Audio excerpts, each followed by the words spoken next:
Eh bien, bonsoir à tous, ravi de vous retrouver en ce troisième dimanche de carême, un carême, un dimanche printanier qui nous fait déjà entrevoir Pâques. Dès qu'on voit ce genre de temps, on sent qu'on est au sommet du mont et qu'on commence à découvrir Pâques qui approche. Nous allons donc revenir sur la conférence de cet après-midi, cette conférence à deux voix sur le thème de l'universalité, un thème, si j'ai bien compris, à la fois cher à Saint Paul et à tout notre Occident. Je suis heureux d'accueillir les deux conférenciers et je les remercie de nous consacrer ce soir leur soirée. Vous avez déjà fait l'effort d'être à Notre-Dame cet après-midi. Vous nous consacrez cette soirée et vous allez répondre aux questions à la fois des gens de la salle, des auditeurs et des téléspectateurs. Madame Chantal Delsol, bonsoir. Vous êtes professeure de philosophie à l'Université de Paris-Est. Vous dirigez l'Institut de recherche Hannah Arendt que vous avez fondé en 1993. Depuis 2007, vous êtes membre de l'Académie des sciences morales et politiques. Vous êtes auteur de nombreux ouvrages, dont plusieurs romans. C'est intéressant, ça serait intéressant, mais c'est peut-être pas le débat, de savoir pourquoi, en plus de tous vos ouvrages de philosophie politique, vous écrivez aussi des romans. Je cite peut-être les derniers. L'année dernière, vous avez co-dirigé un ouvrage intitulé « Liquider mai 68 », avec un point d'interrogation, aux presses de la Renaissance. Et puis aussi l'année dernière, un cours familier d'anthropologie, intitulé tout simplement « Qu'est-ce que l'homme ?» aux éditions du Cerf. Père André-Marie Ponou de Lafont, bonsoir à vous également. Bonsoir. Vous êtes prêtre de l'Emmanuel, prêtre du diocèse de Paris. Vous êtes curé de la paroisse Notre-Dame de Bercy et professeur de philosophie moderne et de théologie fondamentale et dogmatique à la faculté Notre-Dame de Paris. Vous êtes spécialiste de Balthazar. Vous avez vous aussi écrit plusieurs ouvrages et plus spécialement sur la théologie de la Trinité chez Balthazar. Hein, c'est bien ça. Votre tout dernier, paru chez Parole et Silence, Dieu Trinité dans la tradition ancienne. On va commencer avec vous, et puis après viendront les questions des auditeurs. Je donne tout de suite le numéro de téléphone où on peut nous appeler, hein, 08 92 68 80 30. Je répète, 08 92 68 80 30. N'hésitez pas, vous pouvez avoir une question à poser, une remarque à formuler, un point que vous souhaitez éclaircir, une objection aussi à formuler, ça peut tout à fait se faire. Surtout, n'hésitez pas à poser des questions. On vous prendra donc à l'antenne. Père André-Marie, si j'ai bien compris, si j'ai bien entendu ce que vous nous avez dit à Notre-Dame cet après-midi, Paul, c'est celui qui introduit cette dimension universelle pour le christianisme. S'il n'y avait pas eu Paul, finalement, on serait resté à quelque chose de local. C'est ça, finalement, ce qui nous différencie des Juifs, c'est cette universalité. Bon, c'est le Christ. Non, non. C'est le Christ qui introduit cette dimension universelle. Enfin, c'est Paul qui la formule. Alors, Paul est sans doute celui qui, dans le Nouveau Testament, va la penser, la conceptualiser d'une manière un peu précise, je crois, pour nous faire comprendre cette vérité étonnante, inouïe, et en même temps dont nous faisons l'expérience tous les jours dans notre vie, c'est que l'universel nous est donné à travers un homme particulier, singulier, qui naît il y a 2000 ans dans une culture particulière et une religion, la religion juive. Je disais que nous en faisons l'expérience dans notre vie quotidienne, puisque nous savons tous que la meilleure manière d'aimer personne, c'est de dire « je vais aimer tout le monde ». Et la meilleure manière d'aimer tout le monde, c'est-à-dire d'aimer universellement, c'est de commencer par aimer son voisin. C'est quand même une question, ça, le rapport entre cet universel et puis, ça paraît contradictoire à première vue, l'universel et puis un sauveur, donc un salut qui se veut universel, et puis un sauveur qui, lui, est extrêmement lié à un temps, à une époque, à des mœurs. Comment est-ce qu'on peut concilier les deux? Il me semble que Paul comprend, ou en tout cas déchiffre cette force universelle du Christ, qui est un homme particulier, parce qu'il pense cet homme particulier comme étant l'irruption de Dieu dans l'histoire des hommes. C'est parce qu'il confesse que Jésus-Christ est vraiment Dieu qu'il comprend comment cet homme singulier dans l'histoire a pu avoir un impact sur toute l'histoire qui l'a précédé, comme j'ai pu le dire cet après-midi, toute l'histoire qui l'a suivi.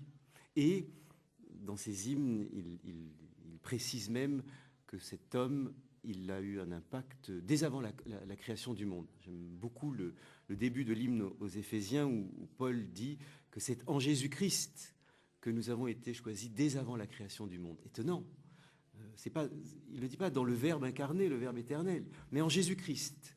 Comme si la vérité de l'incarnation précédait sa réalisation historique. Et donc comme si Jésus-Christ, eh bien voilà, présidait à toute l'histoire qui va précéder sa propre incarnation et qui va suivre son incarnation, sa mort et sa résurrection. Un point sur lequel vous avez également insisté, c'est sur l'universalité de la révélation. Alors, il y a de fait le Christ, il y a la révélation qu'on connaît par le Christ, mais il y a cette capacité qu'a tout homme, avec la force de sa raison, qu'il soit chrétien ou pas, dans n'importe quelle culture, dans n'importe quel moment de l'histoire, de connaître par ses propres forces Dieu. Oui.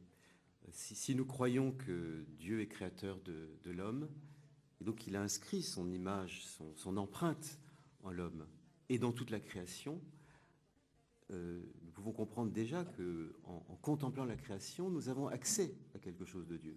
Ce que saint Paul rappelle au début de l'Épître aux Romains, ce qu'il y a d'invisible depuis la création du monde se laisse voir à l'intelligence, enfin à tous les hommes. Et l'Église, au Concile Vatican I notamment et Vatican II, va reprendre cette idée et expliciter comment nous avons là. Alors que les protestants nous disaient notre raison est complètement, le péché l'a complètement détruite et on ne peut pas connaître. Il ne peut y avoir que par Jésus que je connais Dieu. Oui, c'est-à-dire que la grâce est seule pour permettre de connaître Dieu, pour permettre d'accéder à Dieu. Le péché a sans doute un peu abîmé la capacité de l'homme à connaître Dieu, mais il ne l'a pas détruite. Et nous pouvons tous, je crois... C'est important de réaffirmer ça aujourd'hui ? C'est important d'affirmer ça parce que je crois que tout homme porte en lui comme cet incognito de Dieu qui est une quête du vrai, une quête du beau, une quête du bien, et qui est qui est la quête de Dieu et qui atteste sa capacité à le connaître. Non seulement à le chercher, mais aussi à le connaître, le découvrir. Chantal Delsol, vous nous avez montré un peu comment l'universel travaillait un peu tout l'Occident jusqu'à nos jours. Et il y a un côté, en particulier à la fin de votre conférence, un peu un appel adressé à nous Européens, en nous disant... attention, il y a une certaine manière de concevoir l'universel qui nous fait perdre notre identité. Vous avez écrit un ouvrage, moi j'aime bien le titre, qui s'appelle « Éloge de la singularité ». On a l'impression qu'avec vous, c'est important de rester singulier. Il ne faut pas abolir toutes les différences, il faut rester différent. Oui, c'est vrai que j'ai beaucoup insisté là-dessus dans plusieurs livres. C'est finalement l'idée que vient d'énoncer le père André-Marie. Nous ne pouvons pas aimer universellement si nous ne commençons pas par aimer singulièrement. Et l'universel ne peut que passer par le singulier. Et c'est vrai que, surtout dans la deuxième partie, j'étais un peu critique de notre époque parce que je pense que nous avons tendance à penser que l'universel peut à la limite se fabriquer tout seul. Et c'est faux. Comme vous le dites, il faut commencer par aimer son voisin, enfin, si nous parlons de l'amour, parce qu'on pourrait parler aussi d'autres choses. Mais, donc l'universel est toujours incarné. Nous sommes des êtres incarnés et tout ce que nous faisons est incarné. L'universel aussi. Pourquoi cherche-t-on autant aujourd'hui finalement à abolir la différence ? Vous savez, le village global, le métissage absolument généralisé. Pourquoi est-ce qu'on cherche justement à abolir toute différence ? Qu'est-ce qu'il y a au fond de tout cela ?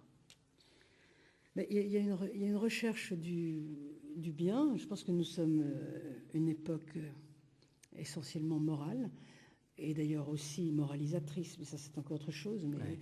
Une époque qui s'attache surtout à la morale davantage qu'à la spiritualité ou à la religion. C'est d'ailleurs aussi pourquoi nous sommes bien souvent tentés par les pensées orientales, dans lesquelles il y a davantage de morale que de spiritualité. Souvent on peut parler sagesse. Et par conséquent, comme la morale s'applique à tous, il faut à tout prix que tout soit unifié, de façon à ce que tout soit également bon.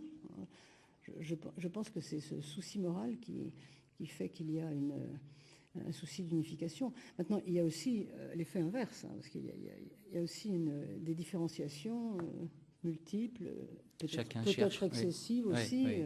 Il y a aussi des particularisations. Tout ça est très complexe. 08 92 68 80 30, voilà, c'est notre numéro de téléphone, n'hésitez pas à nous appeler. On va commencer par une question de la salle. Je rappelle que nous sommes dans l'amphithéâtre, l'auditorium, comme on dit, l'auditorium des Bernardins. N'hésitez pas à venir nous rejoindre. On commence avec Élise. Allez-y, Élise. Posez votre question. Madame Nelson, vous avez dit que le statut de l'universel, si j'ai bien compris, était dans la pensée chrétienne celui d'une promesse. Tandis que dans une pensée laïcisée, ce statut était celui d'un programme. Mais ne pensez-vous pas qu'en régime chrétien, ce qui est promesse doit se traduire aussi en programme? Alors, j'ai utilisé ces deux mots parce qu'il me paraissait éclairer ce que je voulais exprimer. Bon, vous avez raison, quand on fait une promesse, il faut qu'elle se réalise. Et la réalisation, ça peut prendre la forme d'un programme. Mais vous voyez la différence énorme qu'il y a entre une promesse qui est en même temps une espérance, puisqu'on peut utiliser les deux mots, selon l'angle sous lequel on se place, et puis une réalisation absolument concrète. J'ai voulu simplement essayer de montrer que cet universel, ce règne de l'universel, il n'est pas finalement pour ici-bas. Il n'est pas pour ici-bas très concrètement, non. Il est une espérance vers laquelle nous tendrons toujours. Nous n'aurons jamais sur cette terre une réalisation complète de cet universel. C'est pourquoi ça ne peut pas être un programme. Mais je ne sais pas si je réponds correctement à votre question. Dites-le moi bien franchement. Un programme, c'est très concret. Hein. C'est point par point. D'abord on fait ça, ensuite on fait ça. Là, c'est pas si Père André-Marie. Est-ce qu'on ne pourrait pas dire que, au fond, l'universel, il est en même temps donné, réalisé, et pourtant c'est un don, c'est une réalisation qui n'exténue pas le dynamisme de l'histoire, et qu'au contraire la relance de manière encore plus forte. Et c'est peut-être tout ce qu'en théologie on essaie de penser sous le thème d'eschatologie, d'incoativité aussi. Justement, le fait que vous dites ça n'exténue pas, oui. C'est-à-dire que rien n'est jamais fini. Rien n'est jamais fini, mais c'est déjà donné. Ah, mais et c'est d'ailleurs pour ça qu'on peut continuer de s'acheminer. Mais c'est donné d'avance. Oui. C'est pourquoi c'est une espérance. Voilà.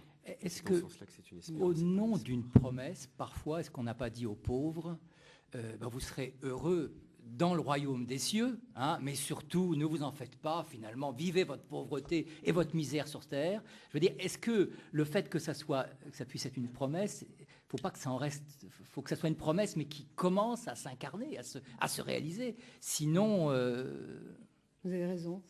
Ce langage qui a été tenu à certains moments par des gens d'Église ou par l'Église, enfin bon, était une sorte presque de perversion, enfin d'excès contraire. Et finalement, ce langage a presque profané la promesse, parce que, comme tant de choses d'ailleurs, ont été profanées depuis quelques siècles. On peut dire que c'est dommage que ça a été pris de cette manière. D'un autre côté, je l'ai rappelé un tout petit peu cet après-midi, mais bien sûr, il faudrait le développer beaucoup. L'Église est quand même l'institution qui a toujours travaillé concrètement dans ce monde-ci, a travaillé pour la pauvreté, enfin contre la pauvreté, travailler pour l'éducation. Enfin, elle s'est vraiment jetée dans le monde. Elle s'est donnée donc concrètement pour faire quelque chose. En ces temps de mémoire et de mémoriaux, est-ce qu'on rendra un jour hommage à toutes ces religieuses, par exemple, qui ont travaillé dans les hôpitaux au XVIIe, XVIIIe, XIXe siècle et encore première moitié du XXe siècle? Combien de gens sont nés dans des hôpitaux, accouchés par des religieuses, hein? Est-ce qu'on leur rend hommage suffisamment aujourd'hui? Tous les hôtels Dieu. Tous les hôtels Dieu. Nous avons Brigitte au téléphone. Brigitte, bonsoir. Posez votre question. Bonsoir. Universalisme, avez-vous dit. Que faites-vous des communautés qui nient le concept de la personne humaine? Et ma deuxième question, que faites-vous du contenu du dernier article de la Déclaration des droits de 1948, si vous permettez, je le cite, ouvrez les guillemets, les droits et libertés ne peuvent être attribués en aucun cas à ceux qui diraient le contraire de ce qui est dit dans cette déclaration. Fermez les guillemets. Merci de vos réponses. Voilà, 2 questions de Brigitte. C'est d'abord à vous, je crois, Chantal, que c'est Chantal Delsol, que c'était. Je ne sais pas. Voilà. Ce sont 2 choses bien différentes. Alors, ces sociétés qui nient les communautés, vous avez voilà, dit, les communautés qui nient la personne humaine. Alors, je ne sais pas à quoi vous faites allusion exactement. Enfin, bien sûr que on peut imaginer à qui vous pensez, mais qui est-ce qui nie la personne humaine? D'abord, est-ce que c'est la personne humaine telle que nous l'entendons? Je suppose. Il y a d'abord des civilisations entières qui nient la personne humaine telle que nous l'entendons. Je ne dis pas qu'elles ne sont pas humanistes, parce que je pense que toutes les cultures sont humanistes, mais simplement, les humanismes sont différents. Mais il y a beaucoup de cultures qui nient la personne humaine telle que nous l'entendons et qui nient l'individu tel que nous l'entendons. Et puis, il y a aussi au sein même de notre culture ou de notre civilisation, appelez ça comme vous voudrez, parce que tout ça est très... Les mots eux-mêmes sont critiqués, tellement traînés dans la poussière, on ne sait plus quel mot il faut employer. Il y a des groupes qui nient la personne humaine. Je pense par exemple à certains groupes qui s'occupent de bioéthique, on peut dire des choses comme ça, même si le mot n'a pas grand sens, mais... par exemple, certains groupes anglo-saxons qui parlent d'impersonne humaine. La dipécologie un peu dans ce... Oui, mais voilà. Ce ne sont pas des gens de la dipécologie, mais ce sont des gens qui font de la bioéthique et qui font des théories selon lesquelles un enfant handicapé de 3 semaines d'âge, mais 3 semaines après la naissance, j'entends, est une impersonne. Donc, peut-être que vous faites allusion à ça, je ne sais pas. Mais la question était qu'est-ce que vous en pensez? Écoutez, qu'est-ce qu'il faut en penser? Moi, je crois à la personne humaine, donc je suis très désolée que ce genre de groupe existe dans notre continent, ou plutôt dans notre culture. Quant aux cultures qui ne croient pas à la personne, bon, c'est au nom de certaines sagesses que je respecte énormément, mais enfin, naturellement, moi, je ne suis pas d'accord, ce n'est pas ma croyance, mais je ne sais pas si ma réponse est satisfaisante. Quant à la deuxième question, c'est vrai que... C'est le dernier article de la déclaration. Est-ce que le dernier article dit vraiment que les personnes qui ne veulent pas finalement être d'accord avec ce qui a été dit ne sont pas elles-mêmes dignes de ces droits? Il faudrait vérifier, il faudrait peut-être... Oui, je vous avoue que pourtant, je suis en train de travailler sur cette déclaration, je ne vois pas cet article. Ça me paraît même absolument incroyable de dire que tout le monde est digne de ses droits, sauf ceux qui ne sont pas d'accord avec ce qui a été écrit. Est-ce que la personne peut reparler? Je ne sais pas si nous l'avons toujours en antenne. Brigitte, vous êtes toujours là avec nous ou pas? Non, elle n'a pas l'air d'être avec nous. Je vais vérifier ça dès ce soir. On va vérifier. Voilà. Mais voilà. Je n'ai pas sous la main cette déclaration. Pour prolonger un tout petit peu cette question et revenir sur toute cette question d'abolition des différences dont on parlait tout à l'heure, cette tendance un peu lourde qu'il y a aujourd'hui à vouloir abolir notre différence avec l'animal, est-ce qu'on n'est pas encore là aussi un peu dans cette... Pourquoi? Qu'est-ce que ça peut signifier finalement comme profondément quant à notre conception de l'homme? Pourquoi est-ce qu'on veut tant montrer que les animaux finalement sont très très proches de nous et qu'ils ont des tas de capacités, qui sont presque comme nous finalement, qu'il y a très très peu de différence entre nous et les animaux? Vous entendez ça partout aujourd'hui, Oui, mais c'est pas innocent, c'est parce que les progrès, notamment en primatologie, mais en neurosciences, mais surtout en primatologie, je pense, c'est pas ma spécialité, les progrès ont été tellement impressionnants depuis une 30aine d'années qu'on ne peut pas nier que notre vision de l'animal, notamment de l'animal supérieur, ne peut plus être la même qu'il y a 30 ou 40 ans.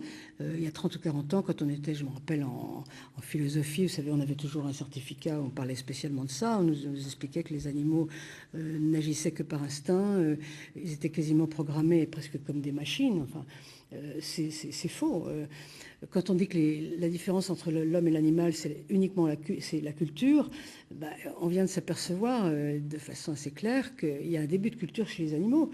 Des gens comme De Waals qui écrivent des livres comme Quand les singes prennent le thé, montre bien, quelles que soient les conséquences qu'il en tire par ailleurs, avec lesquelles on peut ne pas être d'accord bien sûr, mais montre bien que le rapprochement entre l'animal supérieur et l'homme est évident de façon en tout cas biologique et éthologique, comportementale. Donc nous sommes obligés, nous sommes confrontés à ces évidences, ce sont des évidences scientifiques, donc il faut bien réfléchir là-dessus. C'est ça, mais est-ce qu'il n'y a pas une seigneurie de l'homme sur la création sur lequel il faut y croire. Il faut y croire, Il faut y croire, mais c'est une croyance, c'est pas une certitude scientifique. D'ailleurs, il y a des civilisations entières qui n'y croient pas, qui ne voient pas qu'il y ait rupture entre les animaux supérieurs et les hommes. Il y a des civilisations qui pensent que certains animaux sont plus dignes ou plus sacrés que certains hommes. Bon, alors, c'est une croyance. C'est un peu ennuyeux quand même, Père André et Marie. Oui, c'est ennuyeux. La question, c'est vraiment... c'est comme ça. C'est comme ça, oui. C'est vraiment la question de la dignité de la personne.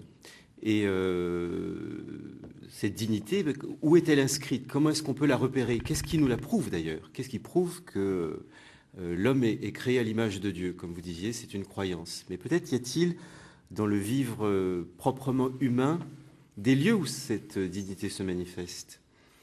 Alors, le progrès des sciences fait que ces lieux peuvent être un peu estompés, mais le fait que l'homme pense, réfléchisse, qu'il parle, c'est-à-dire qu'il est un outil pour entrer en relation avec l'autre, et une relation qui n'est pas comparable à la relation que les animaux peuvent avoir.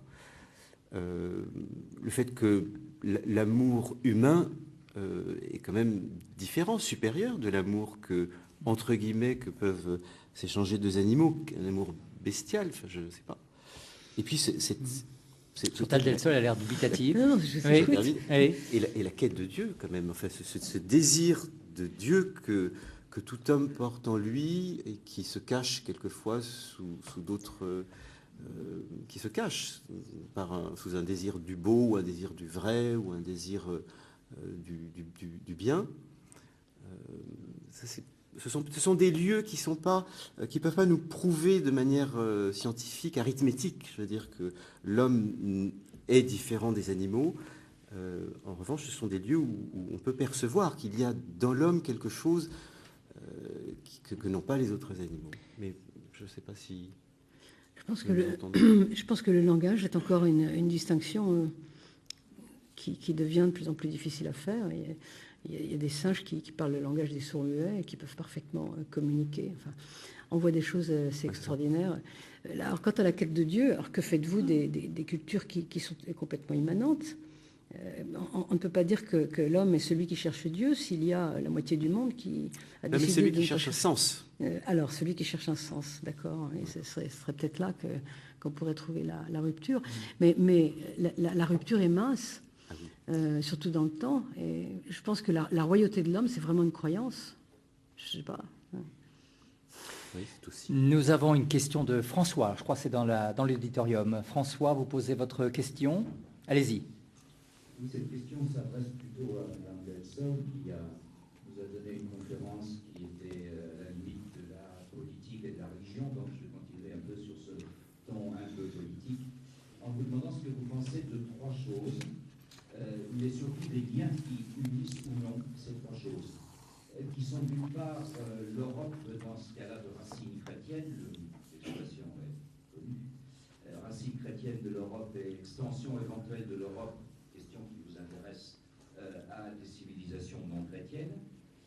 Deuxièmement, la question de l'universalisme chrétien et le rapport entre les deux. Et puis troisièmement, il y a un mot que je crois qu'on n'a pas entendu cet après-midi, qui est celui de mondialisation, et qui a des rapports évidents avec l'universalisme. Est-ce que vous en pensez? Donc au fond, trois niveaux qui sont l'Europe et le problème des racines chrétiennes et son extension à des civilisations non chrétiennes, puis niveau un peu supérieur, la question de l'universalisme chrétien que vous avez abordé, et puis enfin la question très politique et actuelle de la mondialisation. Quels sont selon vous les liens ou non entre ces trois notions? Merci. Merci monsieur. Lorsqu'on parle de racines, on parle justement de l'importance de la singularité, pour reparler de ce dont nous parlions tout à l'heure, par rapport à l'universel.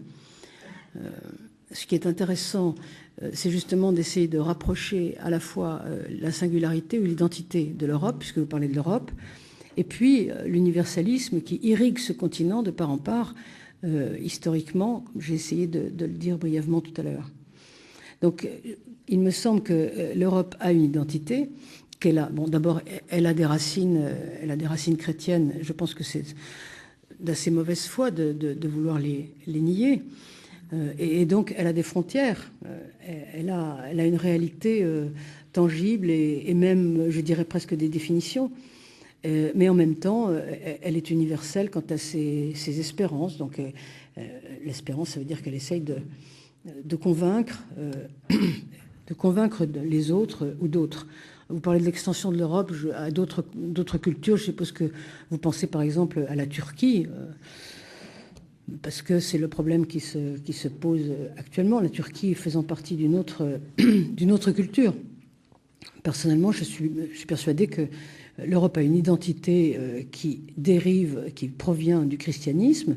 Bon, elle est encore chrétienne d'une certaine manière. Bon, elle a beaucoup perdu effectivement de ses croyances chrétiennes, mais elle a des racines chrétiennes et finalement tout ce qu'elle pense et fait provient de ces racines, que ce soit d'ailleurs en les poursuivant ou que ce soit en les niant, parce que parfois en niant on poursuit un héritage. Donc il me semble que les racines et l'universalisme ne sont pas contradictoires, au contraire, ils doivent se retrouver. La mondialisation, c'est tout à fait autre chose, parce que c'est un phénomène de rencontre spatiale. Ça n'est pas de l'universalisme. L'universalisme concerne la rencontre des valeurs, des références, le mot que je préfère au mot valeur, peu importe. La mondialisation concerne la rencontre dans l'espace. Évidemment, c'est très important aussi, mais c'est tout à fait autre chose. Je ne sais pas si ma réponse vous suffit. Vous êtes là, monsieur. Nous avons maintenant Yves au téléphone. Bonsoir, Yves. Bonsoir. Posez votre question, Yves. Ma question, je vais la faire précéder, elle tient en 2 lignes, mais je vais la précéder de quelques mots pour expliquer pourquoi je la pose. Depuis la première promesse à Abraham jusqu'à l'enseignement de Jésus, l'université de l'appel de Dieu est visible et explicite. Et elle apparaît tout de suite dans l'Église naissante, et dès avant le martyre d'Étienne, les nouveaux croyants sont juifs ou hellénistes. On se rappelle ce qu'ont fait Pierre et Philippe, et il se trouve que la première communauté à employer le nom de chrétien, c'était la communauté d'Antioche, où Barnabé introduit Paul, et qui était une communauté mixte aussi. Alors souvent, on rapporte à Paul l'essentiel de l'annonce aux païens, et je préfère ce que disait le Père tout à l'heure, que je ne me rappelle plus son mot exactement, que ce qui fut exceptionnel, c'est la conceptualisation qu'il a fait. Il avait employé un autre mot qui était plus adéquat, mais enfin bon. Et alors, c'était en quelque sorte, à son époque, l'acculturation. Et Pierre et l'Église ont reconnu l'inspiration de son travail, et c'est d'ailleurs pour ça que nous en bénéficions encore aujourd'hui. Alors, ma question est plus brève, c'est de dire, qu'en est-il de la vie aujourd'hui de l'Église dans le domaine de l'acculturation? Père André-Marie, alors je crois vous parlez bien, Yves, d'inculturation, c'est ça? Écoutez, ou d'acculturation, enfin, je crois que les deux mots sont proches. Alors je ne sais pas si ce qu'a fait Paul, c'est de l'inculturation ou de l'acculturation, parce qu'il y a plusieurs termes que je confonds toujours. Qui sont proches, oui, qui sont proches, de toute façon. Mais vous voyez bien, je pense que vous voyez, j'espère que vous voyez ce que je veux dire, ce qu'a fait Paul en fait. Qui était pas, il n'a pas annoncé plus ou moins, étant donné qu'il y avait cette filière des juifs, des synagogues, etc., il n'a pas annoncé plus ou moins que les autres aux gentils, mais par contre ce qu'il a fait, c'est précisément de conceptualiser, d'écrire un certain nombre de choses et de sortir de la parole de l'Église et de l'Évangile, de la parole de Jésus, de sortir un certain nombre de choses. Et c'est ça que je me demande. Qu'est-ce qu'on fait aujourd'hui dans la pensée grecque, enfin, je veux dire, mais il n'est pas le seul. Jean l'a fait aussi. Enfin, je veux dire. C'est-à-dire tous ceux qui ont voulu annoncer la bonne nouvelle, évangéliser, l'ont fait en rencontrant les personnes là où elles étaient et dans ce qui faisait leur existence, leur mode de pensée. Donc, ont essayé de rencontrer leur culture.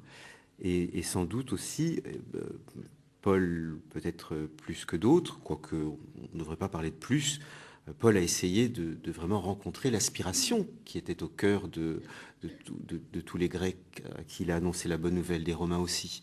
D'ailleurs, j'ai rappelé cet après-midi son annonce là aux Athéniens, ce Dieu que vous adorez, ce Dieu inconnu, figurez-vous, c'est Jésus-Christ.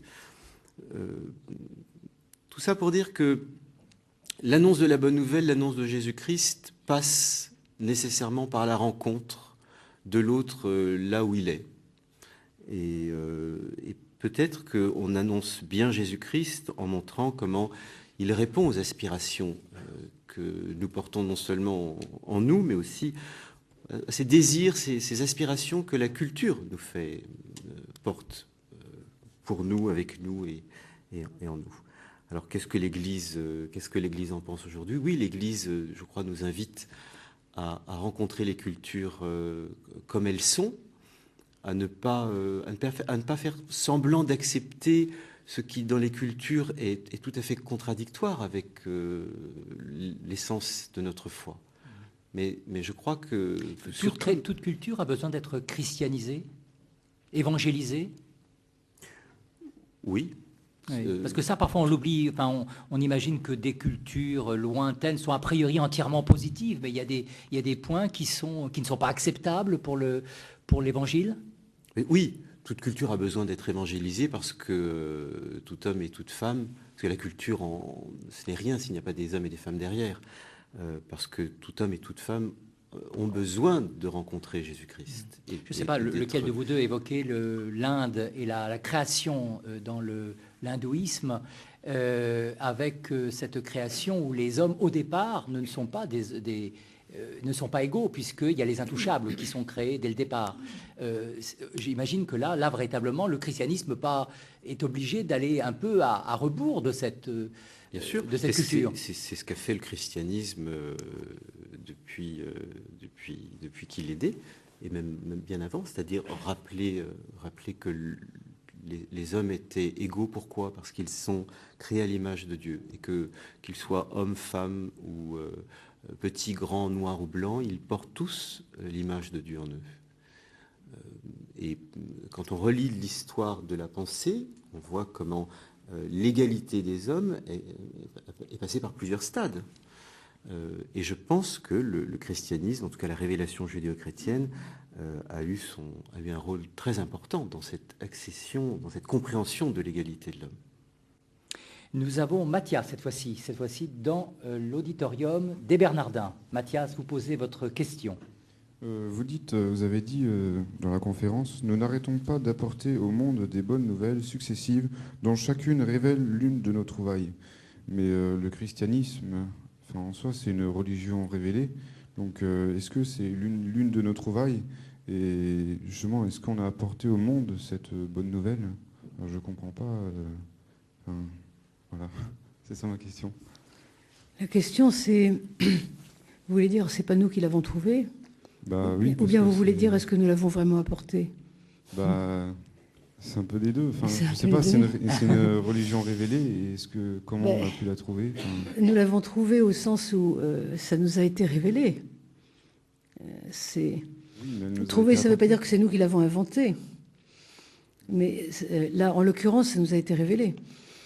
Enfin, en tout cas, c'est ce que nous pensons et ce que nous croyons. Vous voyez?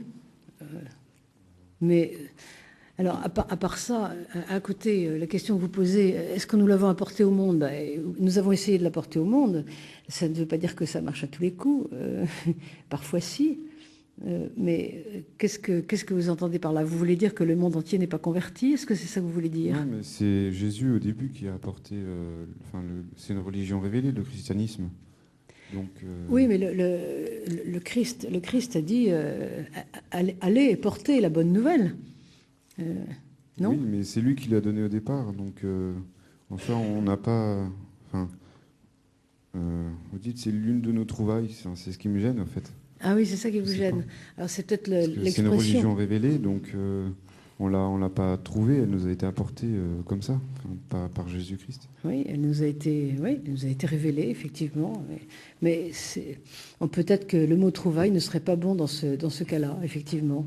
On pourrait peut-être plutôt l'utiliser lorsqu'il s'agit de la création de la démocratie chez les Grecs ou du marxisme comme bonne nouvelle universelle, mais peut-être pas pour celle-là. Peut-être que ça serait effectivement pour cette révélation un mauvais mot. Oh, je suis pas sûr. Je sais pas.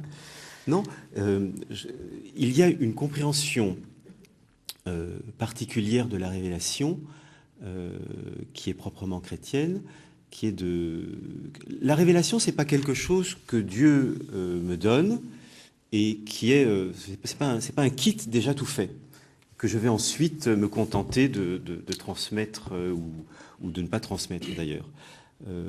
Quand Dieu se révèle à l'homme, il donne à l'homme mystérieusement de participer à cette révélation. Et donc l'homme n'est pas complètement passif dans l'acte par lequel Dieu se révèle à lui, et non seulement dans l'acte par lequel Dieu se révèle à lui, mais aussi dans l'acte par lequel Dieu lui donne de transmettre ce qu'il lui a révélé. Vous voyez ? Et c'est important de se rappeler cela, parce que cela montre à quel point Dieu n'entre pas en relation avec l'homme, ne se révèle pas à l'homme sans faire de l'homme un interlocuteur à part entière. Et donc, en ce sens, je pense qu'on pourrait parler de trouvaille. C'est-à-dire, le mot trouvaille dirait que l'homme a aussi partie liée avec ce Dieu qui se révèle et ce Dieu qui sauve l'humanité, si on devait... Non ? Ça veut dire une découverte, au fond. Oui. Ouais. Merci Mathias, on va bientôt en discuter en effet. Voilà, merci d'avoir participé à la discussion. On va bientôt marquer une petite pause. Juste avant, je trouve intéressant, Chantal Delsol, que vous nous ayez fait remarquer que cette aspiration à l'universel ne commence pas justement avec le christianisme. Elle commence avec Athènes, qui veut promouvoir la démocratie autour d'elle. Comment se fait cette rencontre finalement entre cette aspiration grecque et puis cette aspiration chrétienne? Il y a une espèce de rencontre, ça se cumule ou quoi? Mais c'est une question que j'aimerais poser au Père André-Marie. Pourquoi est-ce que Saint Paul est parti de ce côté-là et pas de l'autre côté?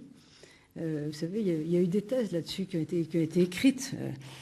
Et on dirait qu'il est parti juste parce que les voyages de Paul, il aurait pu les faire ailleurs. Enfin, il avait qu'une vie pour voyager, même s'il a voyagé beaucoup. Il aurait pu partir de l'autre côté. Et oui.